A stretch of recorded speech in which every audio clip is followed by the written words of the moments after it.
എന്റെ not perfect ആണ്. എന്റെ നോട്ടിലുള്ളതേ എക്സാമിന് വരുള്ളൂ.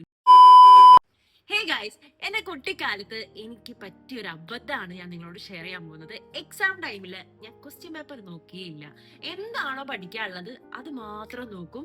അല്ലാതെ എക്സ്ട്രാ ക്വസ്റ്റ്യൻസോ പ്രീവിയസ് ഇയർ ക്വസ്റ്റ്യൻസോ ഞാൻ തിരിഞ്ഞു പോലും നോക്കൂല. എന്റെ വിചാരം എന്റെ നോട്ട് പെർഫെക്റ്റ് ആണ്. എന്റെ നോട്ടിലുള്ളതേ എക്സാമിന് വരുള്ളൂ. നോട്ട് നന്നായിട്ട് പഠിച്ചാൽ മതി. നോട്ട് നന്നായിട്ട് പഠിച്ചു കഴിഞ്ഞാൽ എനിക്ക് നന്നായിട്ട് എക്സാം എഴുതാൻ പറ്റും എന്നുള്ള ഒരു കോൺഫിഡൻസ് ആയിരുന്നു എനിക്ക് ഉണ്ടായിരുന്നത്. പക്ഷേ നമ്മൾ പ്രീവിയസ് ഇയർ ക്വസ്റ്റ്യൻ പേപ്പർ നോക്കേണ്ട ഇമ്പോർട്ടൻസ് എത്രത്തോളം വലുതാന്നുള്ളത് ഞാൻ കുറെ കഴിഞ്ഞിട്ടാണ് മനസ്സിലാക്കിയത്. അപ്പത്തേക്ക് ടൈം കഴിഞ്ഞു. ഫ്രണ്ട്സ് ഒക്കെ നോക്കായിരുന്നു. അപ്പൊ ഒക്കെ ഞാൻ എന്ത് ചെയ്യും, അതിന് നോക്കാൻ എനിക്ക് സമയമില്ല, എനിക്ക് നോട്ടിലുള്ളത് മാത്രം പഠിച്ചാൽ മതി എന്നുള്ളൊരു മൈൻഡായിരുന്നു. ആ ഒരു മെന്റാലിറ്റിയിലായിരുന്നു പോവാ.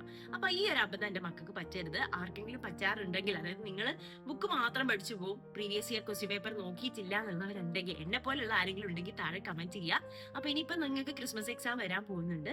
അപ്പൊ ആ എക്സാമിന് നിങ്ങൾ എന്ത് ചെയ്യുക, കുറെ പ്രീവിയസ് ഇയർ ക്വസ്റ്റ്യൻ പേപ്പറും അതേപോലെ തന്നെ മാക്സിമം നിങ്ങൾക്ക് കിട്ടാവുന്ന അത്രയും ക്വസ്റ്റ്യൻസ് എന്ത് ചെയ്യുക, വർക്ക്ഔട്ട്. എനിക്ക് പറ്റിയ അബദ്ധം നിങ്ങൾക്ക് വരാണ്ട് നോക്കാം.